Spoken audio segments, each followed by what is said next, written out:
In this week's episode of the podcast, we go to a private training that I recently held with some of our clients, where I basically outlined everything you need to do, both mindset and behavior, to explode your business.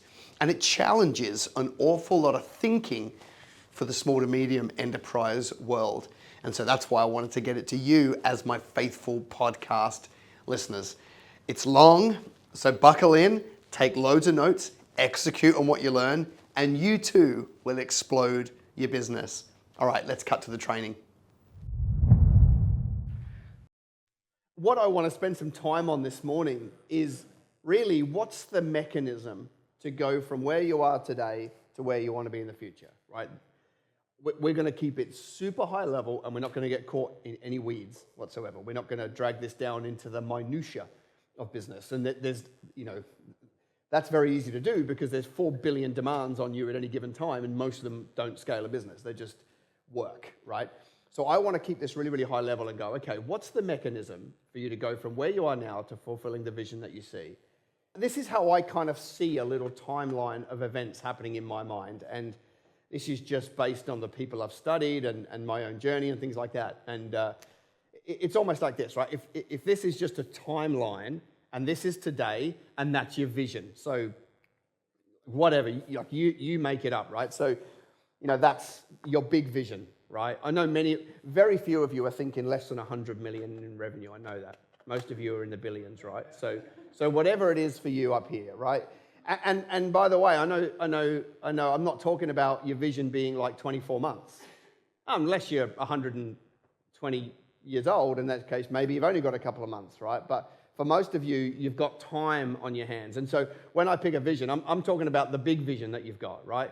And I know many of you, you're not interested in 1 billion. You're going for 5s and 6s and stuff like that. So that's fine, I get it. Like that vision, whatever it is, right? Your big vision. But here's what happens, right? Like you're on this journey and, success is, well, I guess it's ultimately like this, right? That's what it looks like. That's what it feels like along the journey. But it goes, it goes like this, right? That's, in terms of your business, you have quarters that are up and quarters that are down, and you might have years that are up and years that are down. You might have, might have 3 years of increase and 3 years of COVID, right? Like that's just like there's nothing we can do about that.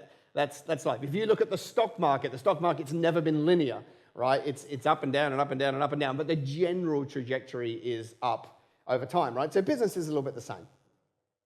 Don't believe anybody that stands in front of you and says, do these 7 secrets and business success will be linear. It's a lie. Hey, I wanted to jump in here during the podcast and let you know about Greenhouse Media. It's one of the service offerings inside the Business Greenhouse suite of services. And it's essentially, we're a full service digital marketing agency.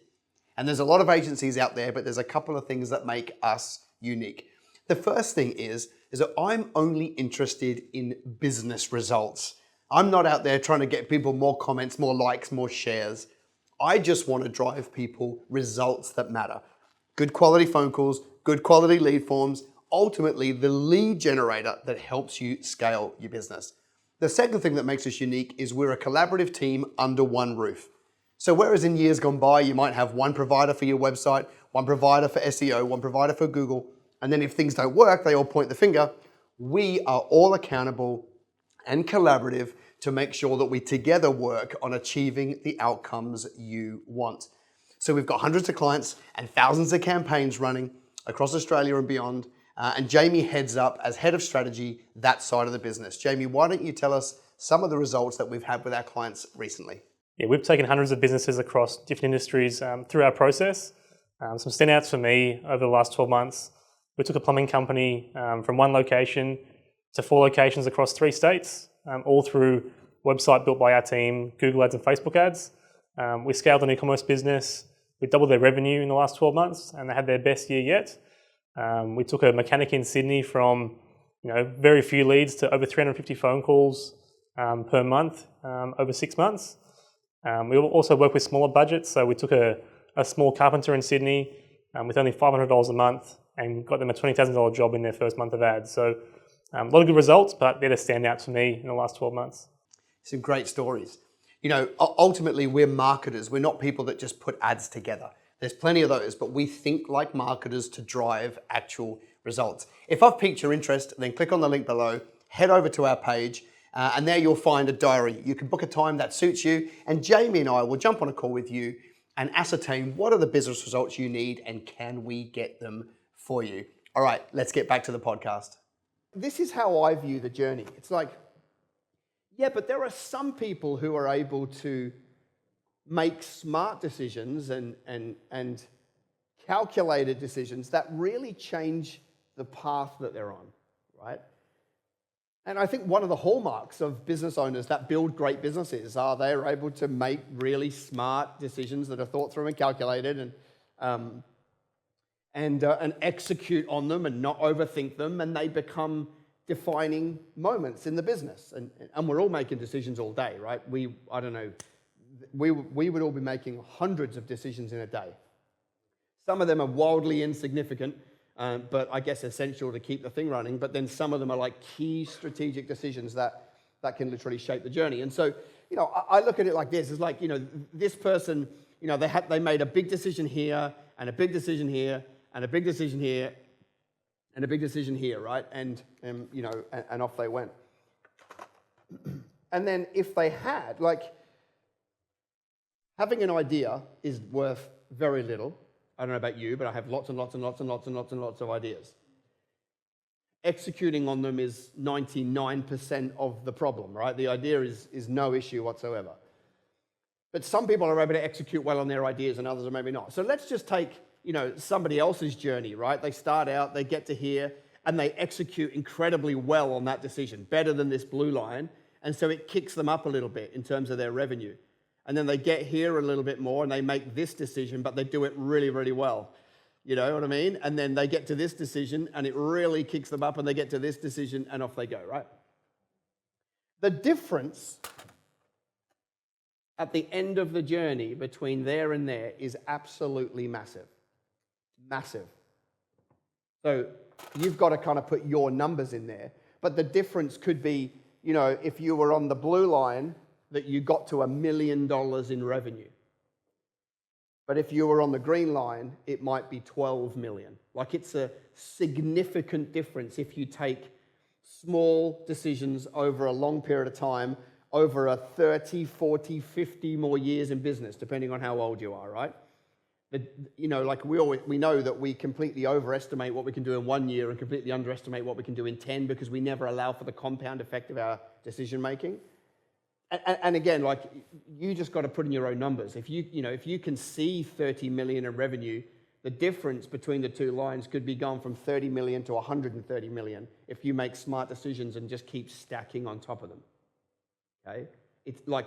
It's insane the difference that you get if you just continue and stack and stack. So for the sake of the exercise, right, we'll call this, the A curve, and we'll call this the B curve, right? So which one do you want to be on? The B curve. But how do you do that? How do you do that? Well, the cool thing is that it's today that you can make that decision, because today you only need to make a change that's that big. It's just that over time you keep stacking, and the difference is you having influence in your community, hiring a massive team and being a minister of the marketplace, writing big checks to ministries. The difference is massive. And it starts with one change. The decision to play at 100% all in, make this next decision really count. So why is it then that some people can build a $100 million business and other people can struggle to get past 500,000? There's a lot of elements to why, thousands of elements to why that would happen. One of the key elements is because the people that build really, really big businesses, what they do is they take the decisions they have to make in the future and they bring them forward to today. Which is the opposite of what a lot of people do, is we look at the decisions we need to make and we kick them down the road. In fact, a lot of what we do is in our mind. Remember I said to you, 80% of your thoughts are negative and they're on repeat. So what we typically do is we think about a decision we've got to make. We make it really scary because we think about it on the fly, and so we kick it. And so some people have a propensity to take big decisions, important decisions, and kick them down the road. And some people have the ability to see those decisions and drag them forward and get them done today because they know off the back of that, there's another big decision that I can drag forward and I can start stacking. As a behavior and a thought process and a mindset, that right there, just that shift, could be the difference in you going 10 million to 50 million in revenue. If you remember, this is not about where do you get in 2023. None of this is about 2023. In fact, it's probably not even about 33. We're probably talking about a 2043 horizon. Now, that scares me as a number. I never thought that I would see a day that was like 2043. What's going to happen? Here's the reality of the situation. 2043 is going to come and go.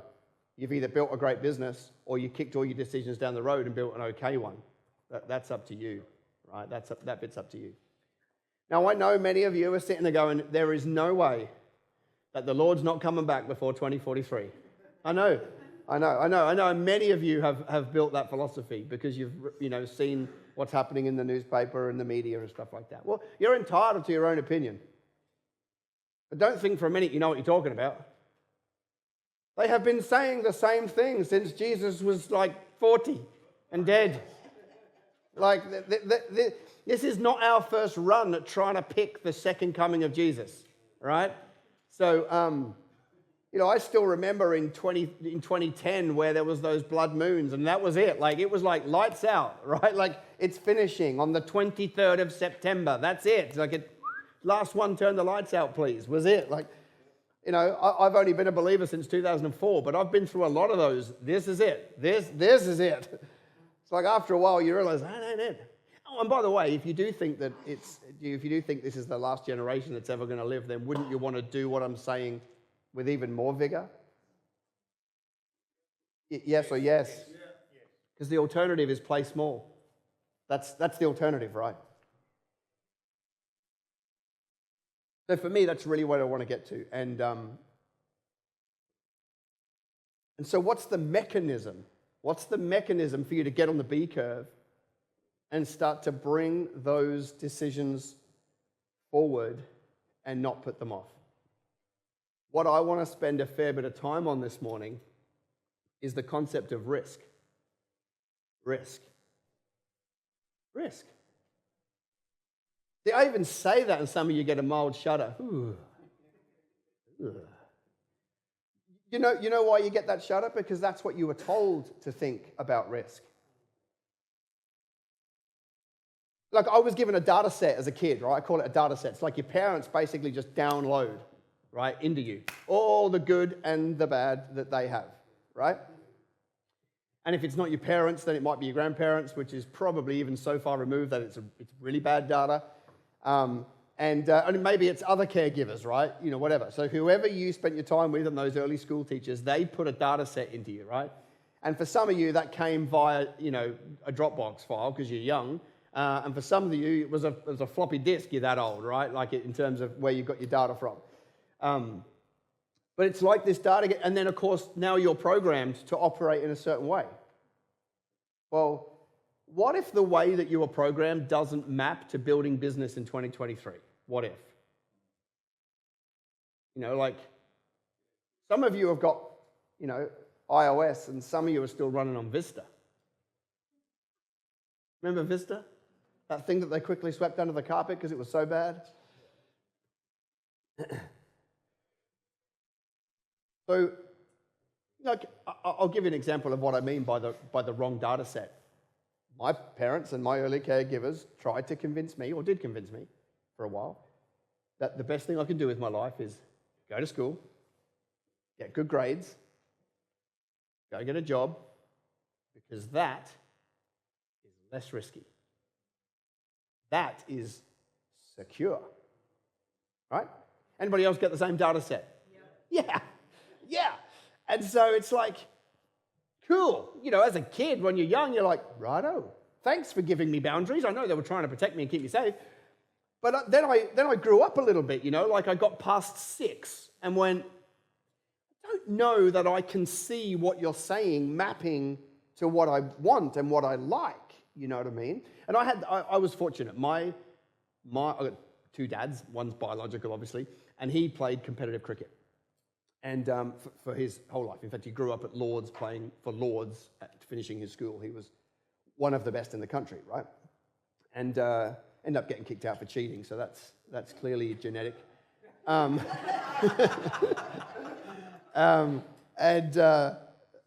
British, I'm not sure, something. But the cool thing about that was, we would go to cricket games, me and my brother, on the weekend. And it wasn't the cricket bored me to tears, because cricket's not sport, right? It's just clearly not. What did you do? I spent 5 days. I nearly caught a ball. It's not sport, right? The ball came near me, but I dropped it. That's not sport, right? So anyway, but at the end of the night, when the game was over, they would all the two teams would kind of go up to this pub and this cricket ground, and they would hang out. And for me, that's where I got to take stock of who's what, right? And I got to see business people who, they just carried themselves. The people that had a bit more wealth than the people that in the room that didn't carried themselves. And then I'd go and see everybody in the car park, and I'd see the people that had business had nicer cars. So I'm doing a matrix in my mind, and I'm going, that data set is not going to get me to the outcome that I want for my life. Now remember, not everyone's called to business. Not everybody. If we all were, it'd be a problem, right? Because we wouldn't have a business, right? So not everybody's called to business, right? It's just that I felt like I was. And there are other people that shouldn't, right? So I have a huge amount of respect for people that want to get inside a business and work there and serve there and be great. I have it. It's just not me, right? And so I had to go through a process of undoing this data set. Here's what I realized at a pretty young age. Hang on a minute. If I go to school and get good grades and go and get a job, I've only got one customer. Like me incorporated, if I'm my own entity, I've got one customer. And if they do the wrong thing or go out of business, that's way riskier than if I start a business and go and get hundreds of customers. And so when I analyze risk, there is a risk to going into business. There is a risk for not going into business. That make sense? So for me, as I analyze my business decisions now, I couldn't care less if something's risky. Everything is risky. You can't escape risk in this world, ever. Now, some of the risk is assumed and some of the risk is chosen, right? If you drove here this morning, you assumed the risk of driving a car, right? And it was a pretty low risk because of, traffic lights and roundabouts and things like that. It's a pretty low risk, but you ran the risk of some drunk person crossing a thing and crashing into you, right? You risked that, low risk.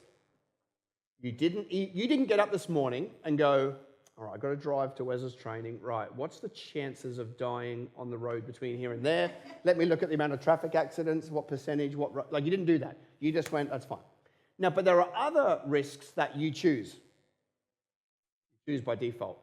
They're the ones that you've really got to have a mechanism now for being able to analyze. For everything that is risky, it's also risky not to. But we don't think like that because we're not taught to think like that. We only see the possible downside of decision making in the vast majority of the time. So we think about a business decision coming up that we need to make, and on the fly, our minds go to what are all the things that could go wrong. And then what we do is, because we start to get a picture that some things can go wrong, we kick it down the road, which is the opposite of getting on the B curve. On the B curve, you need a mechanism for analyzing risk and then bringing that decision forward, because on the other side of this decision is another decision you've got to make that has risk, which you need to analyze and calculate and think through. And then when you make that decision, on the other side of that one is another one that you need to analyze, think through, calculate, and so on and so on and so on. And when you can get into that position, you're unstoppable, because you're stacking and stacking and stacking, you're on the B curve, and the difference could be 50 times the outcome that you'll get if you're on the A curve. But it's about risk. Let's have a little bit of fun with this, right? What's the risk of making a cold call? What's the risk? Rejection, embarrassment. Embarrassment.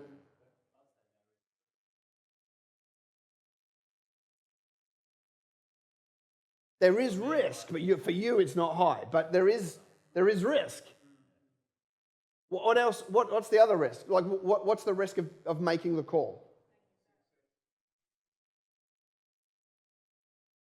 Time wasting, right? So I'm going to spend this time, and they're just going to tire kicker, and then I'm right.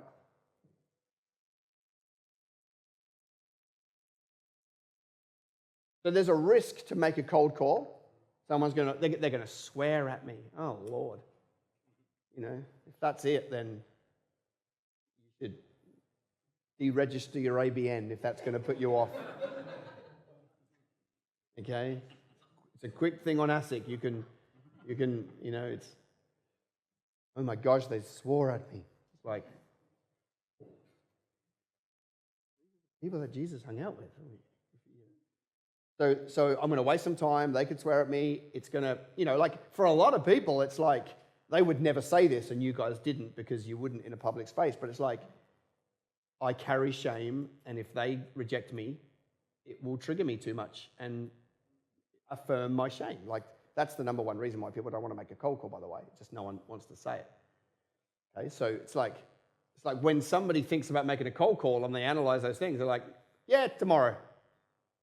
And then tomorrow is like, next week. And then next week it's like, 2053.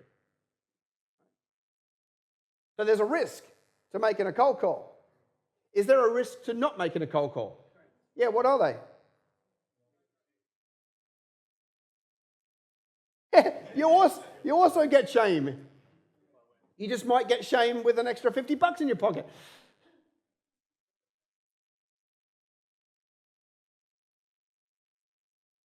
Yeah, it's a risk to them because you're not helping them by serving them. All right, that one's pretty easy. What about this one? You need to follow up a quote, right? You've done a quote, done a proposal, you send it out to the customer, and now it comes time to following up. What's the downside risk of following up the quote? Rejection. What else? Yeah, going to get challenged on what we said. I haven't read it yet. I don't want to look too pushy, eager, desperate. It's like, of course you want to be desperate. Far out. They know you're desperate. And you are desperate. Yeah. I might have gone in too cheap. I don't, you know. So it's like, okay, so there is downside risk to following up a quote. What's the upside? What's the risk of not following it up? You're definitely not getting a sale. See, for a lot of people though, if we analyze the thinking, especially sales, when people got their sales hat on, see, it feels a whole lot better to have a prospect on a board than it does to rule them in or out. It's like, as long as they're on the board, you've got this vain hope. It anesthetizes you. It's like, look, the amount of people that talk to me about how much is in their pipeline, I'm like, pipeline's worth like $4. Conversions is where, you know, it's like, but the pipeline feels good. It anesthetizes you against being sad, right? So you got to go. Okay, what about launching a new product? What's the downside risk of launching a new product? I'm going to waste some time. Definitely going to waste money. It may not. I guess if it won't work, you wouldn't launch it. But if it may not work, it may not work. So time and energy. Like I'm just going to put all this effort in, right? Instead of not putting this effort in and playing golf. Yeah. I'm going to have to train all my flaming staff against this new product. Oh my gosh.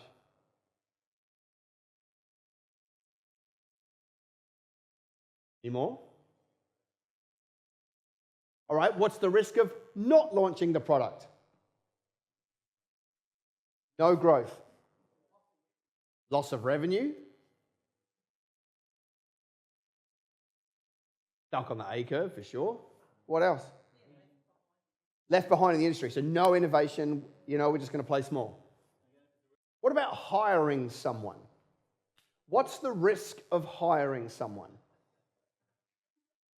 Huh? They suck. Not as good as me. I didn't say probable, I said risk, right?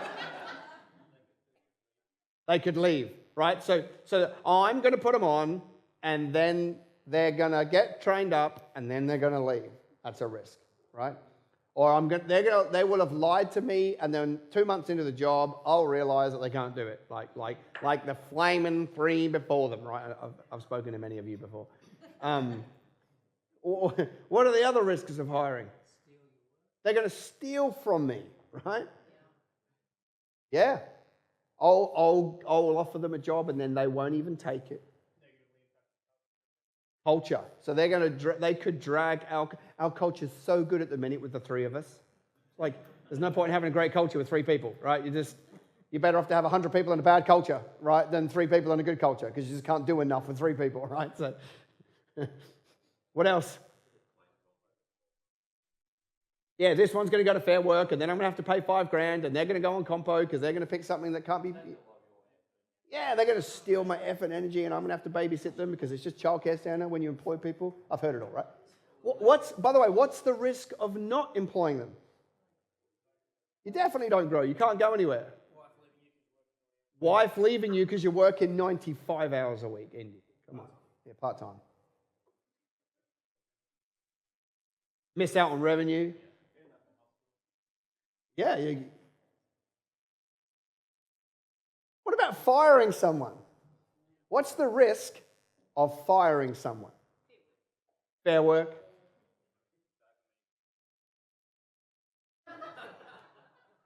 You don't want dopamine hits? No, that's what I'm saying. You get extra dopamine hits by firing them. That's good. That's the risk. You get too much dopamine. All right.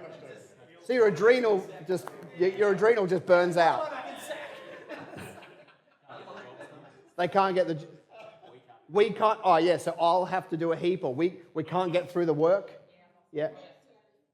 Yep. So and then some of them are like, well, I'm scared of firing them because they're our number one fee earner, producer. Yeah, I don't want to fire them because I feel guilty because they've just had a baby. Like, well, they should have worked harder if they just had a baby. Isn't that what we did? When we were in business and we had a baby, we went, I better work harder because there's another mouth to feed. And when they look like you, it's illegal not to feed them, right? So it's important, right? But in our head, we can see it as risky and scary, right? If we hire someone, right? But what's the risk of not? They'll destroy the culture. Yeah, loss. So we're going to go backwards in revenue.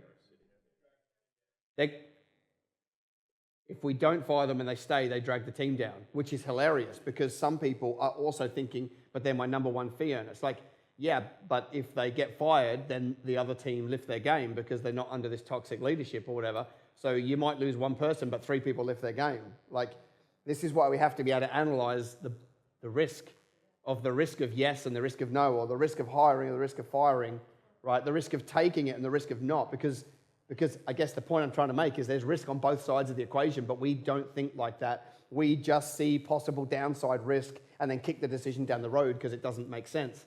I'm asking you to analyze risk, right? Because there's risk to take the action, there's risk not to, right? And you need a process and a metric to be able to do that, which I will get to and I will share with you. What about like marketing, right? So let's say you haven't been marketing and you realize, well, let's do digital, and it's, thousands of dollars of investment, whatever. Like, what's the risk of doing marketing? Spend money and get no return. Are there other risks? Too much work. Reputation, good.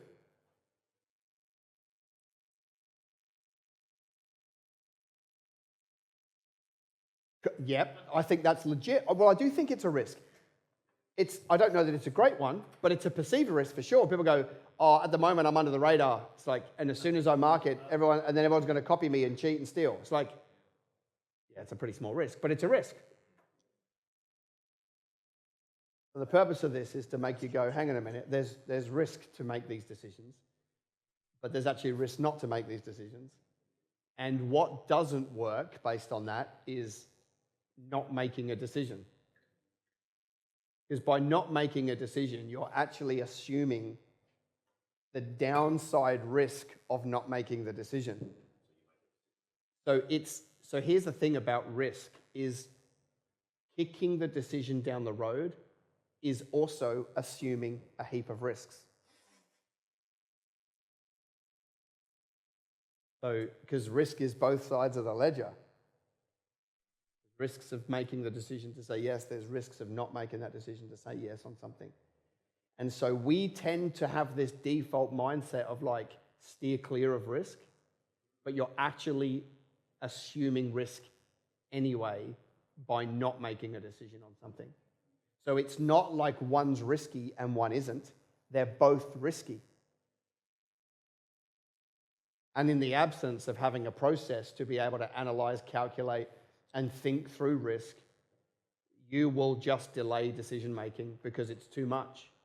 You've already got 50 things in your head at any second or more. So that next decision just comes later and later and later, and welcome to the A curve, which everybody can be on. You know, I think about a guy like Elon Musk, and I can't advocate for his morality because I disagree with him in nearly every area of his life. He denies God and he's on his 5th wife, so something's wrong. I don't know if he's worked it out yet, but there's a recurring theme in his marriages, and it's him. So anybody that's like, the last 4 I got wrong, it's like, okay, really. But in terms of managing risk, there's probably no better person in modern business who has been able to analyze risk. Okay, so, and these numbers may not be 100% correct, but he sells PayPal for $67 million. That was his payday from PayPal. Some of you are like, that's it, I'm done. That would be it for me. That's it. I'd be tapping out. You know what, some of you, I'm going to full-time ministry. It's like, you can't go into full-time ministry, by the way. You can't actually go into full-time ministry. It doesn't exist. You're already in full-time ministry. Actually, unless you're not a full-time Christian. If you're not a full-time Christian, right, then you cannot be in full-time ministry. But if you're a full-time Christian, then you're in full-time ministry, right? You can't go into full-time ministry. But so many people get, like they would think, 67 million, that would fix all my problems. No, it would give you a lot more than you have right now, right? A lot more than you have right now, right? You've all heard the song, more money, more problems. It's true. I mean, the problems are better, but it's true, right? Yes, and there's a risk to not. So Elon Musk, 67 million payday. And all his advisors say, mate, Tesla needs all of that money. It's on its knees. It can't hit production.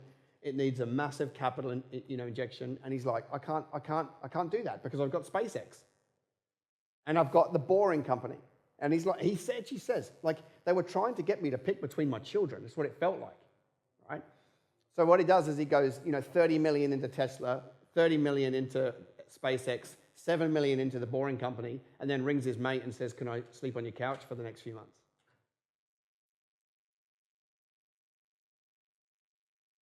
How's that for rolling the dice? It's like, see, for him, 67 million wasn't worth getting out of bed for. It wasn't the vision. It was nowhere near where he could see himself going and what he wanted to achieve and what he wanted to build. So for him, he just rolled the whole lot back in and went, and he actually took a bed and put it in his factory and slept there for 3 years. But here's a guy that was prepared to risk it all. He risked it all, what we would consider a fairly good payday. 67, he risked it all. Now, of course, did it work out okay? Yeah.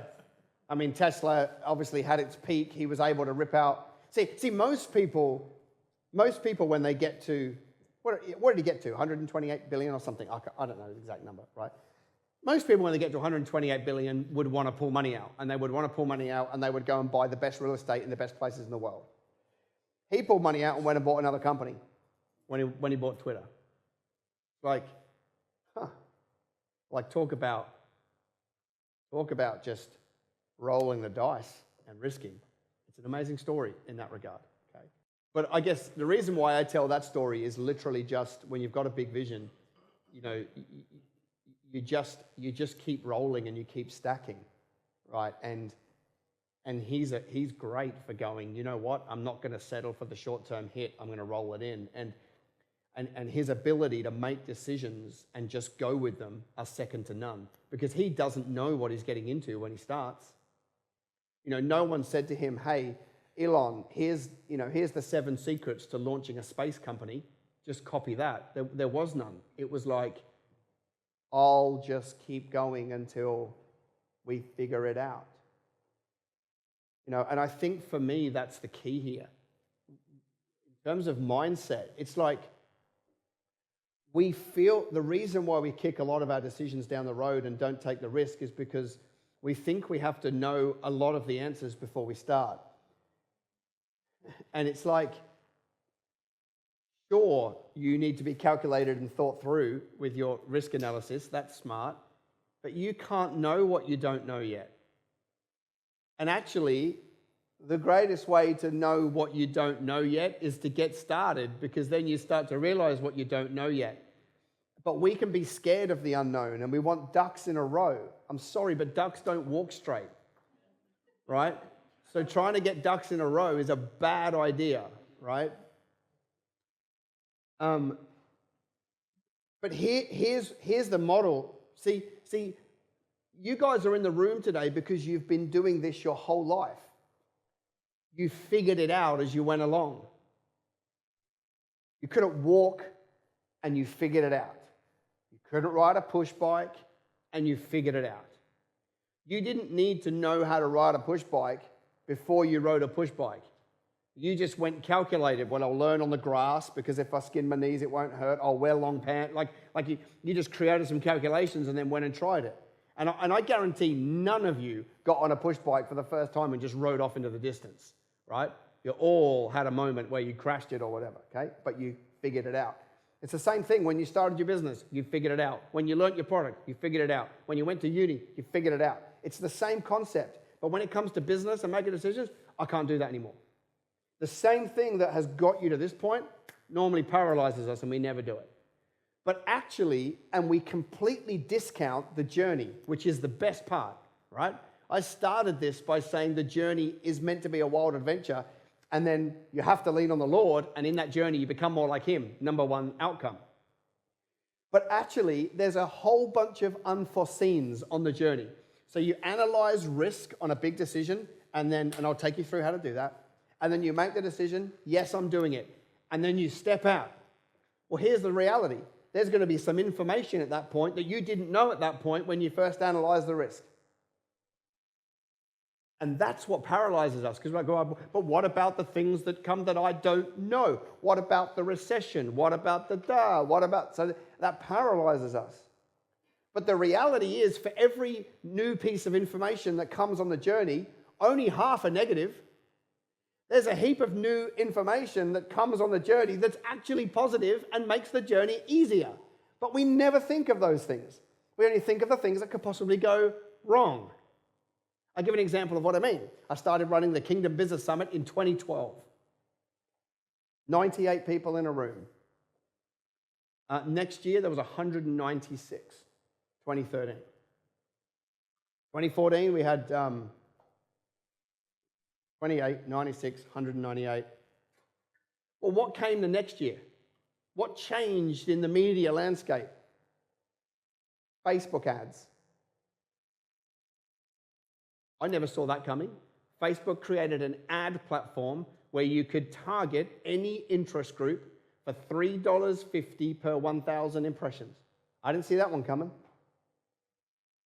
That allowed us to go to 450, 990, 2,500, and explode the numbers of the summit around the country. Right?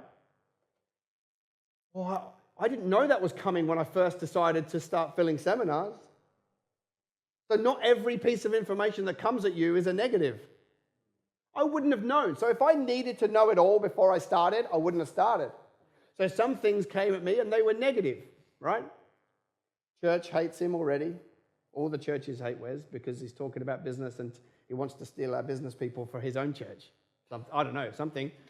It's like, I can't let my business people go to that event because they might rub shoulders with somebody from another church and get stolen. Something, I don't know, right? So there were things that I couldn't foresee that as I stepped into the journey were negatives, right? I started putting stuff online about business and God and money. Well, that upset all the religious people in Australia, right? They all emailed each other, jump on Wes' thread and pull them apart, right? But for everything that was a negative, man, there were a whole bunch of positives. And I would probably even say to you there was more positives than there ever was negatives. But if I needed to know it all before I started, I wouldn't have done it. But actually on the journey, which is what got you to this point, you're better at that than you realize, you actually get new information. And some of that information is a problem and a stumbling block, and some of it actually makes the journey easier. But we discount it. We discount that journey and never give ourselves credit for just figuring stuff out. You're way better at that than you realize. When problems come, you figure it out.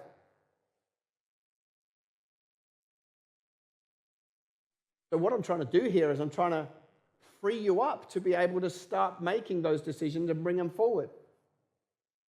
And start stacking decision on decision on decision to get on the B curve.